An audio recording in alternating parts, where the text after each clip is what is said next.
अतिशय महत्त्वाच्या अशा मराठा आरक्षणाच्या बाबतीमध्ये सर्व पक्षीय महत्त्वाची बैठक संपन्न झालेली आहे।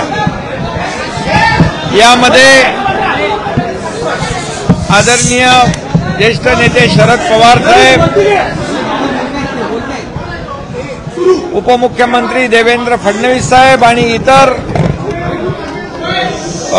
आपले एनसीपीचे तटकरे साहेब आणि इतर सर्व पक्षाचे, काँग्रेसचे नाना पटोले, बाळासाहेब थोरात, वडेट्टीवार आणि अंबादास दानवे, प्रभू परब आणि इतर मंत्रिमंडळातील सर्व सहकारी आणि इतरही पक्षाचे असे 32 नेते आणि लोकप्रतिनिधी यांच्या समवेत एक बैठक झाली। या बैठकीमध्ये अतिशय विस्तृतपणे चर्चा झाली। या बैठकीत ॲडव्होकेट जनरल पण होते आणि सर्व आपले अधिकारी, संबंधित अधिकारी होते। यामध्ये चर्चेमधून मराठा समाजाला आरक्षण मिळालं पाहिजे ही भूमिका जी सरकारची आहे ती सर्वांचीच भूमिका आहे, त्यावर सर्वांचं एकमत आहे आणि ते आरक्षण कायद्याच्या चौकटीमध्ये बसणारं आणि टिकणारं आरक्षण दिलं पाहिजे ही भावना देखील या ठिकाणी व्यक्त केली। तशा प्रकारचा ठराव देखील करण्यात आला। इतर समाजावर अन्याय न करता मराठा समाजाला टिकणारं आरक्षण मिळालं पाहिजे ही भूमिका सर्व पक्षीयांनी घेतली।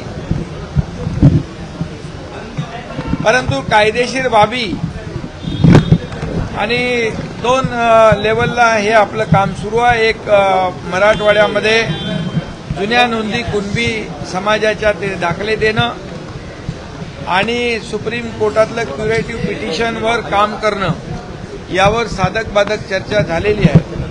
परंतु याला थोडा वेळ देखील द्यावा लागेल। अशा प्रकारची भूमिका आणि अशा प्रकारचा निर्णय सर्वमताने घेण्यात आला। परंतु हे होत असताना राज्यामध्ये जी कायदा सुव्यवस्था पक्षांनी घेतली,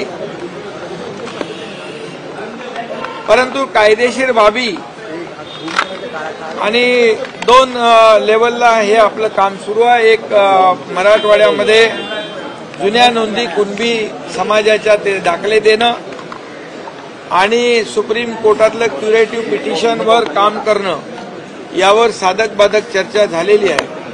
परंतु याला थोडा वेळ देखील द्यावा लागेल। अशा प्रकारची भूमिका आणि अशा प्रकारचा निर्णय सर्वमताने घेण्यात आला। परंतु हे होत असताना राज्यामध्ये जी कायदा सुव्यवस्थेचा प्रश्न निर्माण झाला आहे, ज्या दुर्दैवी घटना होत आहेत, जाळपोळीच्या, तोडफोडीच्या, त्याच्यावर सगळ्यांनीच तीव्र नापसंती व्यक्त केली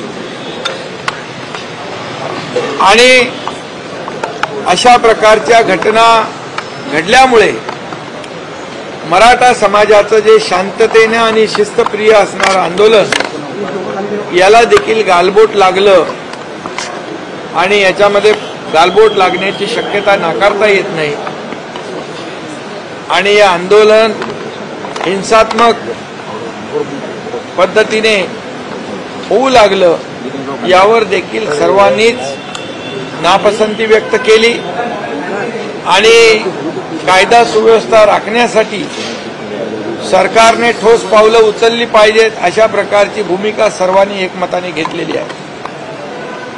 आणि म्हणून यासाठी प्रामाणिकपणे सरकार 2 पातळ्यांवर काम करतंय। त्यासाठी 3 निवृत्त न्यायाधीशांची कमिटी देखील गठीत केली आहे। मागासवर्ग आयोग युद्ध पातळीवर काम करतोय आणि जे आरक्षण आपल्या सुप्रीम कोर्टामध्ये जे मागच्या वेळेस जे देवेंद्रजी मुख्यमंत्री असताना दिलं होतं, हायकोर्टात चॅलेंज झाल्यानंतर ते टिकलं होतं, पण सुप्रीम कोर्टामध्ये ते रद्द झालं होतं. त्यातल्या त्रुटी दूर करण्यासाठी ज्या ज्या काही बाबी आवश्यक आहेत या सर्व बाबीची पूर्तता करण्याचा देखील निर्णय आम्ही घेतलाय. सरकारने त्याच्यावर काम सुरू झालेलं आहे आणि म्हणून लवकरच यामधून मराठा समाजाला न्याय देणारा निर्णय लागेल अशा प्रकारचा विश्वास, अशा प्रकारची खात्री सरकारला आहे आणि त्याचबरोबर इतर सर्व लोक जे होते त्यांनाही ती पटलेली आहे. आणि म्हणून यासाठी जो अवधी थोडा लागेल तो अवधी देण्याची आवश्यकता आहे आणि मराठा समाजाने देखील थोडा संयम पाळण्याची आवश्यकता आहे आणि सरकारला थोडा वेळ देण्याची आवश्यकता आहे. आणि म्हणून सर्वानुमते सर्व पक्षाच्या लोकांनी मनोज जरांगे पाटील यांना देखील आवाहन केलेलं आहे की आपण देखील या प्रक्रियेला सहकार्य करण्याची आवश्यकता आहे आणि हे जे आरक्षण आहे हे मिळवून देण्यासाठी ज्या ज्या बाबी करायच्या ते सरकार करायला तयार आहे. आणि म्हणून सर्वांनी एक आवाहन केलं की मनोज जरांगे पाटील यांनी या वेळ जो लागतोय तोपर्यंत त्यांना सहकार्य करावं आणि आपलं जे काही आंदोलन आहे, आपलं उपोषण जे आहे ते मागे घ्यावं अशा प्रकारचं सर्व लोकप्रतिनिधींनी, सर्व पक्षाच्या नेत्यांनी एकमताने तशा प्रकारचा ठराव आजच्या बैठकीमध्ये केलेला आहे. माझी मनोज जरांगे पाटील यांना आपल्या माध्यमातून देखील विनंती आहे की आमचा प्रामाणिकपणा आणि सरकार करत असलेले प्रामाणिक प्रयत्न यावर आपण विश्वास ठेवावा. कारण हे आंदोलन आज याला वेगळी दिशा मिळू लागलेली आहे, वेगळ्या दिशेला हे आंदोलन जाऊ लागले. सर्वसामान्य माणसाच्या मनामध्ये असुरक्षितता वाटता कामा नये. सर्वसामान्य माणसाच्या जीवाचं, मालमत्तेचं रक्षण करण्याचं जबाबदारी सरकारची आहे आणि यामध्ये सकल मराठा समाजाने देखील शांतता प्रस्थापित करून राज्य सरकारला सहकार्य करण्याची आवश्यकता आहे. आणि म्हणून राज्यामध्ये कायदा सुव्यवस्था अबाधित राखण्यासाठी सर्वांना मी शांततेचं देखील या ठिकाणी आवाहन करतो आणि सर्वांनी सहकार्य करावं.